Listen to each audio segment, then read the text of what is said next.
From Miami-Dade, Broward, and the Keys, this is South Florida's CBS 4 News.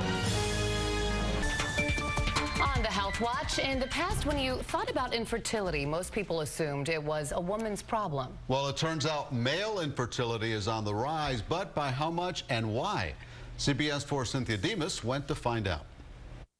I figured, this is probably the worst thing that ever could happen. After trying for 3 years to have a baby, the Temperinos found out there was a major fertility problem. But it wasn't with Andrea. It was with Anthony. His sperm count was 0. I was very embarrassed of the whole situation. When we first found out that we couldn't have children, we didn't even talk about it with anybody. Eventually, they met with Dr. Ellen Wood, a Pembroke Pines infertility specialist, who realized Anthony had a thyroid problem. She was able to help with that. She changed his diet and did in vitro fertilization, extracting the sperm and egg, creating an embryo, and implanting it back in Andrea. And this was the result. Little Ayden is now 4 months old, but his dad did fall into that growing statistic of infertility. In the past 30 years, there's been a steady increase in male infertility. Dr. Wood says in her patients, now just as many men are infertile as women.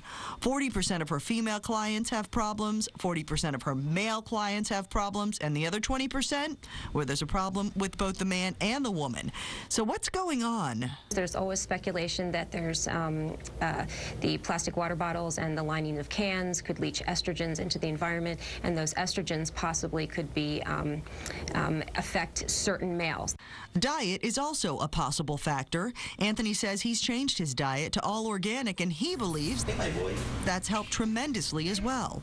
The interesting thing about male factor infertility is that there are certain toxins that only affect certain gentlemen. Some medicines will affect some men's sperm as well, and age isn't just a factor for most women, but also for some men. Men's sperm counts do decline with age. But after treatment, Dr. Wood was able to increase Anthony's sperm count and help the two 33-year-olds get the dream they always wanted. Every child is a miracle, but I believe that these children are real miracles because they would have never been here without the help of the doctors and technology.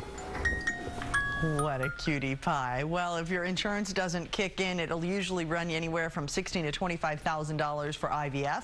By the way, the inventors of IVF just got the Peace Prize not long ago. IVF is responsible for 4 million births. On the Health Watch, I'm Cynthia Demas, CBS 4 News. Thanks so much, Cynthia. An issue that so many people do have to deal with. What a cute baby, huh? Yeah, beautiful. Coming up next.